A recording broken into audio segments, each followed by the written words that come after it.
Okay, all right. First of all, very excited about the 5 guys that we signed today.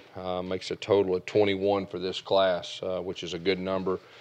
We strategically kept 2 to 3 spots, just like we did last year, for possible transfers coming up with all that. First guy we signed is Kameron Brown. We're very excited. That's Derrick Brown's brother. Had 187 tackles. I believe he either led the state of Georgia or was second in the state of Georgia in tackles, and really reminds me a lot of the Deshaun Davis story. You know, a guy that wasn't highly recruited, and but he has all the physicality, the want to, all the intangibles. So we're very excited about Kameron Brown. Charles Moore, defensive lineman from Louisville, Mississippi, a guy that was a priority for our staff. The guys did a super job recruiting him. He was wanted by a whole lot of people. Very athletic, very strong. I really think this guy has a chance to be an impact player, so very excited about Charles Moore. And then, of course, Mark-Antony Richards, our running back that we signed today, a guy that we recruited for 3 years. His brother Amon was a guy that we recruited very hard that ended up going to Miami, had a great career. We kept in touch. Mark-Antony, I really believe, was the most versatile running back in the country. He can do a lot of different things. He's a great running back, but he can catch the ball out of the backfield. I know a lot of people were recruiting him to play defensive back and all that. Really reminds me of Kareon Johnson. He can do a lot of different things. This guy's a real special player. Very excited about Mark-Antony. And then, of course, Kamaar Bell. He was a priority. I mean, we only signed 2 linemen the first signing period. And this is a guy that can play center. He can play guard. You know, we think this guy could come in and have a chance to help right off the way from Moultrie, Georgia. And then a linebacker, you know, we felt like we needed to sign another linebacker too. And, of course, O.C. Brothers is a guy that really stood out to our staff about his versatility. He plays some wide receiver, plays linebacker, he plays corner. He can do a lot of different things. Got a chance to watch him play basketball. I know Coach T. Will is extremely excited about this guy and plays with an edge. And he's a very physical guy that can really run. So, you know, those 5 guys, we're very excited about that group. By state, a little bit different than the last classes. We signed 9 from the state of Georgia, 3 from Alabama, 3 from Florida, 3 from Mississippi. And I'll say this, Marcus Woodson's done a super job with his connections to that state. And I think you will see that continued to happen with that. 1 from South Carolina, 1 from Texas, and 1 from Virginia. In by position, we signed 10 on offense, 11 on defense. And we really felt like, you know, this last session, we need to get another offensive lineman, which we did. We felt like we needed a couple more linebackers, which we did that too. So, you know, I really, when you look at the whole deal, signing 21, very excited about this group. There's some great players in this group. All right, that'll be great players for us here at Auburn. And you combine that with the 8 players that juniors that thought about going out early in the NFL that chose to come back. You know, I think there's a lot of excitement, a lot of reason to be excited. So we're definitely excited about that. But like I said, overall, you know, happy with today. Questions? Gus, can you talk about your plan for the future with offensive line, because your number is going to be thin in 2024? Yeah. Well, with the 3 guys we have, the good thing is all 3 of these guys we feel like are impact players. You will see us probably sign the largest offensive line class that we've done since I've been here with this class. And I think we're already in a pretty good spot, you know, with 2020 going into this class. You say that 2020 class will be your largest class? Yes. Yeah, that there's a really good chance that could happen. As you talked about the running backs, having 2 guys that could be everyday guys but are a little different, how important is that in a class? Yeah, I think it's very important. And, you know, they're both different. You know, we think that we signed 2 of the best running backs in the entire country. And, of course, DJ, you know, he's different than Mark-Antony, and that's a good thing. And really, if you looked at our past when we've had our best offenses, we've had different guys with different skill sets, and that way, you know, you can put them on the field at the same time if needed. But, you know, with those 2 guys combined with what we got coming back, you know, I feel good about the running back position. What do you think is the with Marcus Woodson? What has made him so effective this recruiting cycle? Well, I mean, first of all, he's a great person. He's a hard worker. He has very good connections, and usually what happens is you get a couple guys from a certain state and they have success, and it's easier to recruit the next time. There's some great players from the state of Mississippi, and so I think you'll see that continued. As far as players coming from the state of Mississippi to play for Auburn.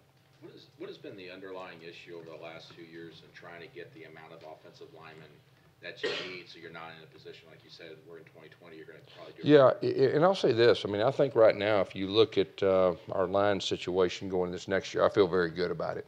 And then there's some guys that are young that I think are going to be really good players too. So I really don't think it's anything to be concerned about right now.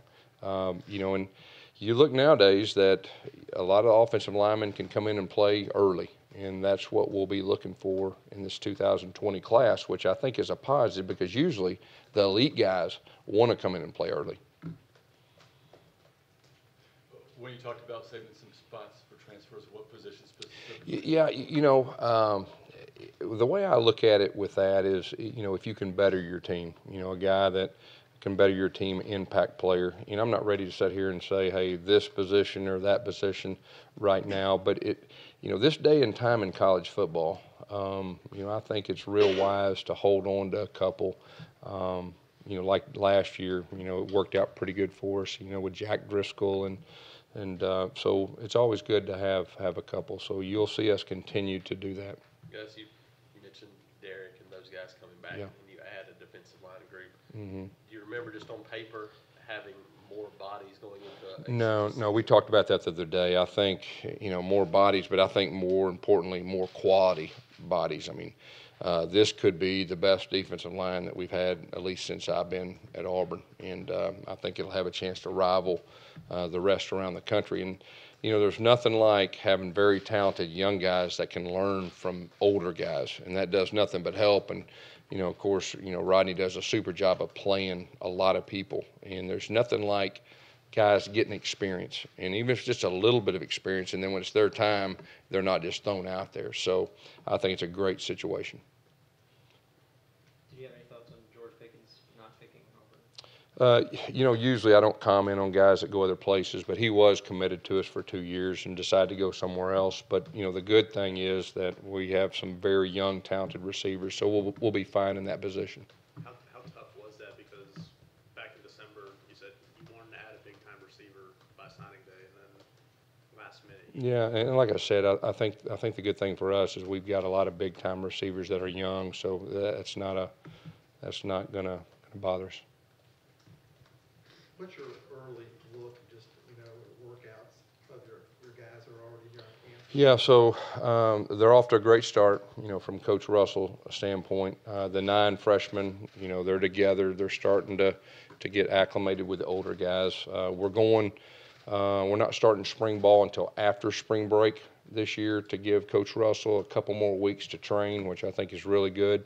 And then once we get into spring ball, a little bit different, we're going to go Monday, Wednesday, Friday, Saturday, and which, in the past we went Tuesday, Thursday, Saturday since I've been here. But it gives us a little bit more time as coaches, okay? And then it gives our guys 2 more weeks to train, which I think is very important with their development.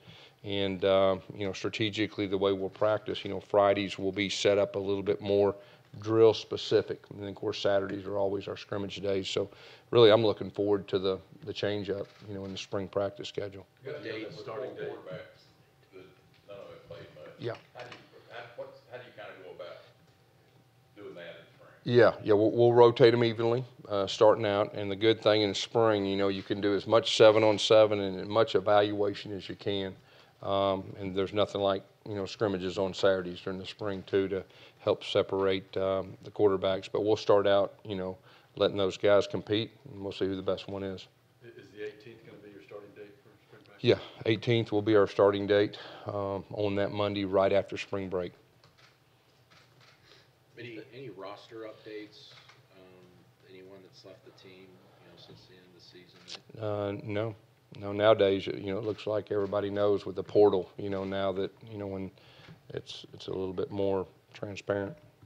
What's the status of Big Cat Bryant? He had a shoulder procedure. It's minor. We expect him to be back pretty quick and possibly even back for the start of spring practice. As you've had spring practices where you've broken it up and had spring break in the middle. Yeah. Now with 4 practice days, do you think that'll help continuity as you build? You know, I think it could.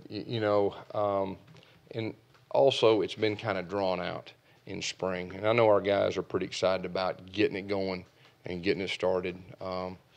So I think there's a lot of excitement as far as that goes. And like I said, I know for our coaches, because we've been recruiting, and we'll continue to recruit, 2020, 21, and they'll give us enough time to really prep.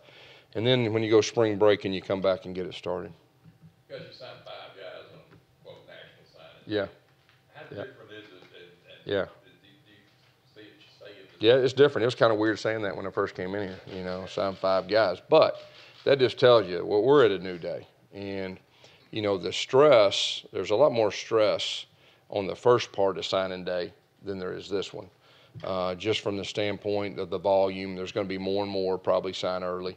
You're finishing your season, and you're still trying to coach and you're trying to finish things. And, this last signing period really is, a lot of it's directed towards younger guys. It gives your staff a lot more time to go out and, recruit the next class or even the class behind it. So I think that's a trend that you'll continue to see. Gus, what went into the decision to remove Tim Horton from the running back shop, and what would be his role? Yeah, well, first of all, Tim did a very good job for us. He's a great person, which everybody knows and all that. And, Tim decided that he's going to do something different, and we wish him nothing but the best. So you anticipate being here? No, he's going to do something different. That was Tim's decision to step down as the running back? What's that? It was Tim's decision to step down? No, it was my decision. What went into the timing of that decision? I just decided to make a change. Anything else, Coach? Do you expect to return the rest of your staff into next year? Yes. Yes. Kameron Brown's sort of an interesting case. Yeah. He's had 100 tackles. Yeah. He's a lot more than 100 for 3 years in a row. Yeah. He's playing in a really good Yeah. region. He was the player of the year up there in Georgia. Mm-hmm. It's like, it doesn't make sense. Yeah, that's a great point. And, just, of course, being familiar with Derrick's brother, and, you get updates from time to time, and, of course, things would catch my eye about how many tackles he'd make, and you'd see a big hit and all that. And so I really kept my eye on him throughout this year. And so then we were able to offer him a scholarship, and I think he's going to be an excellent player. And he's got those intangibles, kind of like I said, with Deshaun Davis. Everybody was saying this and that and to this, to that. And so I know he's excited. He's going to come in with a chip on his shoulder, and I know he's ready to go. Can you speak to your new guy to play, Gus? Linebacker. I know we have talked a little bit about an H-back too, but he's a football player. Has Tim, go ahead, sorry. Your new coaches, Connor Williams and Coach Dillingham, how first impressions of them? Yeah, first of all, Kenny Dillingham, he's a young guy. He's very energetic. He hits the ground running. I think he's going to be an excellent recruiter. And just the time that, we've spent in bowl prep, I mean, he did a super job as far as teaching and the relationships he's built with our guys and all that. And then, of course, Cadillac, I mean, I think combined with our offense and the success we've had with our running backs, and a guy that has the expertise that he has, being a top 5 pick, being the rookie of the year, and just everything that goes with it. And I just think he's going to be a great recruiter. He's very genuine. He's very honest. And then, of course, he walks in a room and everybody knows who he is. He's got a great name. And so, and when you're looking too, I'm always looking for fit within our staff. And both those guys are a really good fit within our staff and the continuity of everything. And so, very excited to work with those 2 guys, and they're gonna do great. Has Tim Horton communicated to you that he's going to return here and be on your staff in some? Yeah, he's decided to do something different. So he won't be back here at any capacity. Right. He decided to do something different.